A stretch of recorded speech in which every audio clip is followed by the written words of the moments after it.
There are no mistakes in gardening, only experiments. So what is an experiment?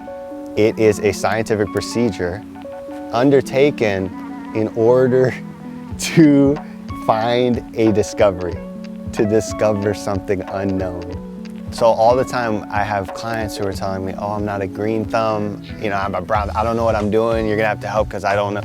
And it's probably because we weren't taught it, and it's probably because we've never experienced it, and we've never done a growing season. So that's number one, but number two is, I guess the knowing, it's like the whole like, yo, you're never failing, right? You're learning.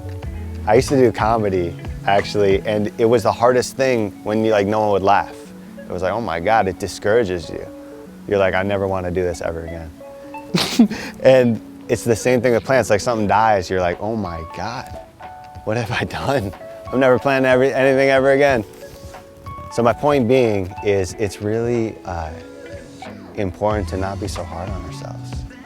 In nature, nothing is perfect. It's so dynamic.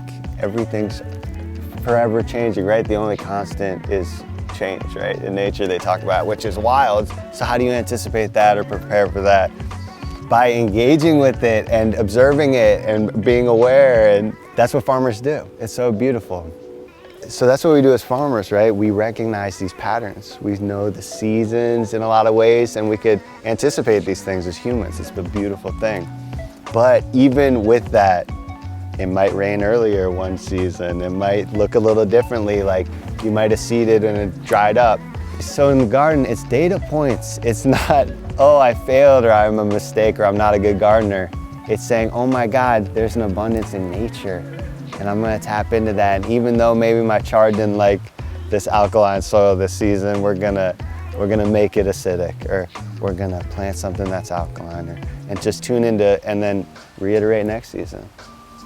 So in a really whatever scientific way, it's just saying, hey, let's not take ourselves so seriously. If we have a 10%, 20% crop failure, it's gonna be all right. You know, we definitely had cherry tomatoes, and what was that variety? Let's grow more of that, or that wasn't working. And every season we get better. I've been doing this 8 seasons now. I feel like I know this much. I mean, like, I feel like that's powerful to really think about, and I do it every day. Like these guys they're still learning, they're still putting out books on stuff they're learning, these iconic farmers. So it's an experiment is the point. I hope this inspired you, that next time you make a mistake and you feel like you did something wrong in the garden, that you could acknowledge yourself and look at it a little bit more objectively and frame it differently, because we out here.